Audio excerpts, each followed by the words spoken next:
हम बोलना शुरू कर देंगे। याचना नहीं अवरण होगा और संघर्ष बड़ा भीषण होगा। उत्तर प्रदेश का ब्राह्मण समाज पीड़ित है और पीड़ित विशेषतया अफसरशाही से है। अफसरशाही पर माननीय मुख्यमंत्री जी का नियंत्रण नहीं रह गया है। बार बार उत्तर प्रदेश के मुख्यमंत्री जी, उत्तर प्रदेश के मुख्य सचिव जी और उत्तर प्रदेश के प्रमुख सचिव गृह और डीजीपी निर्देश जारी करते हैं कि जनप्रतिनिधियों का और जनता का फोन पुलिस कप्तान, जिलाधिकारी, अन्य प्रशासनिक अधिकारी तुरंत उठावें और फौरी कार्रवाई करें। लेकिन गोरखपुर जो माननीय मुख्यमंत्री जी का गृह जनपद है, वहाँ पुलिस अधीक्षक का फोन पीआरओ उठाता है और जो फोन करता है जनप्रतिनिधि और उसका पूरा इंटरव्यू लेता है। बात तो कराता ही नहीं है, समस्याओं का समाधान होता ही नहीं है। माननीय मुख्यमंत्री जी गोरखपुर में हैं, अपने किसी अनजान पर्सन से फोन करा करके कप्तान क्या देखें क्या बात करते हैं, बात हो पाती है। इसलिए हम चाहते हैं कि ब्राह्मण समाज, चाहे वो अमित तिवारी मारा गया, आकाश उपाध्याय मारा गया, या अभी जो तत्काल घटना हुई है, रायबरेली की घटना हुई, कानपुर की घटना हुई, लखनऊ की घटना हुई, हमीरपुर की घटना हुई, ये बड़ी दुखद घटनाएं हैं।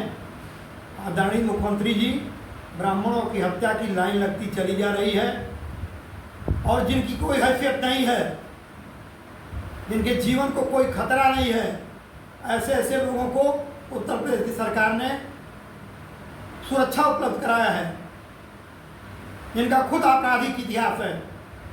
लेकिन दुर्भाग्य है जो समाज की लड़ाई लड़ रहा है, जो भारतीय जनता पार्टी को आगे बढ़ाने की लड़ाई लड़ रहा है, जो ब्राह्मण समाज की लड़ाई लड़ रहा है, उसके लिए न तो सुरक्षा है, न तो वो संघर्ष करेगा अगर तो उसका परिणाम आएगा। यह कितना दुर्भाग्यपूर्ण है। उत्तर प्रदेश में 8,000 से अधिक ब्राह्मणों की हत्या 9 साल से ऊपर हो गई, लेकिन एक भी पैसे की इमदाद अभी तक किसी ब्राह्मण को नहीं मिली है। यह बहुत ही दुर्भाग्यपूर्ण है। हम अखिल भारतीय ब्राह्मण महासभा के राष्ट्रीय अध्यक्ष और उत्तर प्रदेश सरकार के पूर्व राज्य मंत्री डॉक्टर केसी पांडे उत्तर प्रदेश के माननीय मुख्यमंत्री से मांग करते हैं कि अपने मुख्य सचिव को, अपने प्रमुख सचिव गृह को और अपने डीजीपी को निर्देश दें कि 2017 से लेकर के सितंबर 2025 तक ब्राह्मणों की कितनी हत्याएं हुई हैं और कितना इमदाद दिया गया है, इस पर एक श्वेत पत्र जारी करें जिससे स्थिति क्लियर हो पाए। ब्राह्मण आज बहुत पीड़ित है, बहुत दुखी है और यही स्थिति रही तो ब्राह्मण ही 2027 में रचनात्मक परिवर्तन का वाहक बनेगा, क्योंकि हम उत्तर प्रदेश के कुल मतदाताओं का 17.8% हैं और हम जहां जाएंगे वहीं सारे मतदाता जाएंगे। रह गई बात कि हमारे उपेक्षा और तिरस्कार की, तो जितना तिरस्कार हमारा, हम शाश्वत मतदाता हैं, शाश्वत समर्थक हैं भारतीय जनता पार्टी के, लेकिन जितना तिरस्कार, जितनी उपेक्षा हमारी हो रही है उतनी किसी की नहीं हो रही है। न तो हमारी बात सुनने वाले देश के गृह मंत्री अमित शाह हैं, न तो हमारी बात सुनने वाले देश के प्रधानमंत्री नरेंद्र मोदी जी हैं, और न तो हमारी बात सुनने वाले उत्तर प्रदेश के महान संत परम पूज्य योगी आदित्यनाथ जी मुख्यमंत्री जी। हम किससे अपनी वेदना कहें, हम किससे अपनी व्यथा कहें। ब्राह्मणों की हत्या पर मुलाकात का समय तक नहीं दिया जाता है। ये सबसे बड़ा दुर्भाग्यपूर्ण है। इस पर सचेत होइए भारतीय जनता पार्टी के आला कमान के लोग, नहीं तो ब्राह्मण ही परिवर्तन का वाहक बनेगा, ब्राह्मण ही परिवर्तन करेगा। और हमने जब चाहा तो कांग्रेस की सरकार देश से प्रदेश में बनी, हमने जब चाहा तो बहुजन समाज पार्टी की सरकार बनी। हमने जब चाहा तो केंद्र से लेकर के उत्तर प्रदेश तक भारतीय जनता पार्टी की सरकार बनी। हमने जब चाहा तो माननीय नेताजी की या अखिलेश यादव जी की सरकार बनी, समाजवादी सरकार बनी।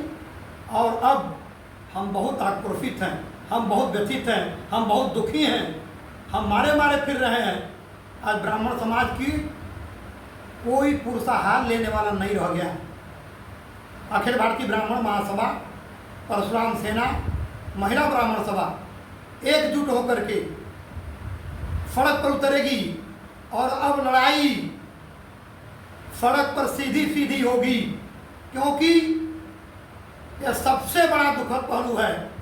जो ब्राह्मण विधायक, जो ब्राह्मण सांसद किसी भी दल से जीत करके गया है, किसी एक दल का नहीं, किसी भी दल से जीत करके गया है, और ब्राह्मण की बातें उठाता है। किसी ब्राह्मण विधायक और सांसद में इतनी हैसियत नहीं है कि ब्राह्मण कल्याण बोर्ड और सवर्ण आयोग के गठन की बात संसद में अथवा विधानसभा में उठावे। इसलिए ऐसे नाकारा जनप्रतिनिधियों से कोई भरोसा नहीं रह गया, कोई आशा नहीं रह गई है। हम चाहते हैं कि प्रधानमंत्री जी, गृहमंत्री जी, भारतीय जनता पार्टी के राष्ट्रीय अध्यक्ष जी और उत्तर प्रदेश के मुख्यमंत्री जी अब भी समय है, सचेत हो जाइए। नहीं तो जो ब्राह्मण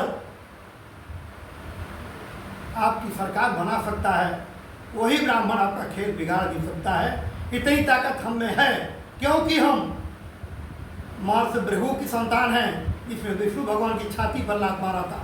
हम मर्द दधीचि की संतान हैं, जिसने देवासुर संग्राम में अपनी अस्थियां तक दान में दे दिया था।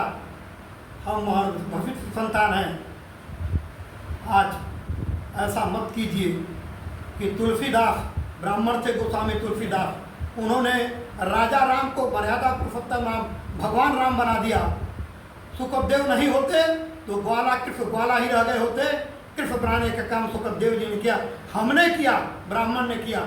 तो हम अपने ब्राह्मण समाज के लोगों का भी आह्वान करते हैं कि आपसी कट्टा, आपसी वैमनस्य छोड़ दीजिए, एक मंच पर एकजुट हो जाइए। नहीं तो आने वाला समय ऐसा होगा कि रोजी रोटी तो आज ही नहीं मिल रही है सवर्णों के लड़कों को, और आने वाला दिन बहुत दुष्कर होगा। कहीं हमारे देश की स्थिति बहुत ही विस्फोटक न हो जाए। इन्हीं शब्दों के साथ मैं पुनः एक बार ब्राह्मण समाज के दुर्दशा की तरफ केंद्र सरकार से लेकर उत्तर प्रदेश का ध्यान आकृष्ट करता चाहता हूँ। जय परशुराम, जय ब्राह्मण समाज।